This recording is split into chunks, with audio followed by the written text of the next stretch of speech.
Hi అండి. ఈరోజు night tiffin కోసం అయితే నేను 3 రకాల దోసలైతే వేస్తున్నాను. అందులో ఒక దోస కోసం అయితే నేను కారం రెడీ చేస్తున్నానండి. కొన్ని ఎండుమిరపకాయలు నీటిలో నానబెట్టుకోవాలి. అలాగే కొన్ని టమాటాలు కట్ చేసుకోవాలి. మీకు ఎంత కారం కావాలంటే అలా క్వాంటిటీ పెంచుకోవచ్చు. నేనైతే కారం కొంచెమే వేసుకుంటున్నా, ఎందుకంటే చట్నీలు కారంగా ఉంటాయి కదా, అందుకని. టమాటాలు కట్ చేసుకొని మిక్సీ జార్లో వేసుకొని నానబెట్టుకున్న ఎండుమిరపకాయలు వేసుకోవాలి. అలాగే కొంచెం జీలకర్ర, చిన్నులపాయి రెమ్మలు వేసుకోవాలండి. తగినంత సాల్ట్ వేసుకొని గ్రైండ్ చేసేసుకోవటమే. మెత్తగా చేసుకోవాలి, దోశల్లో వేయటానికి కదా. ఇగో ఇలా చేసుకుంటే సరిపోతుందండి. అలాగే నేను ఫస్ట్ కారం దోశ అయితే వేస్తున్నాను.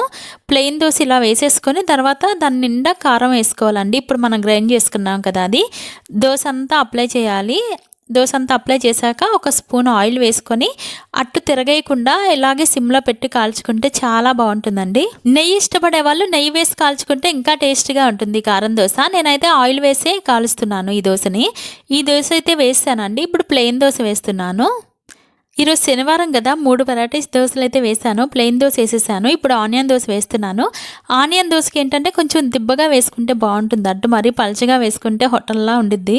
నాకైతే ఇలా ఇష్టం. ఆనియన్ ఎక్కువ వేసుకోవచ్చు. పైన కొంచెం జీలకర్ర వేసుకొని ఆయిల్ వేసి కాల్చుకుంటే చాలా బాగుంటుంది. 2 సన్నగా వేసాను కాబట్టి ఇది కొంచెం లావుగా వేసాను.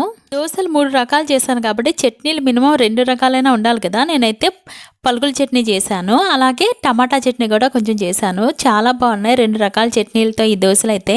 నా ఛానల్ మీకు నచ్చినట్లయితే ప్లీజ్ నా ఛానల్ని సబ్స్క్రైబ్ చేయండి.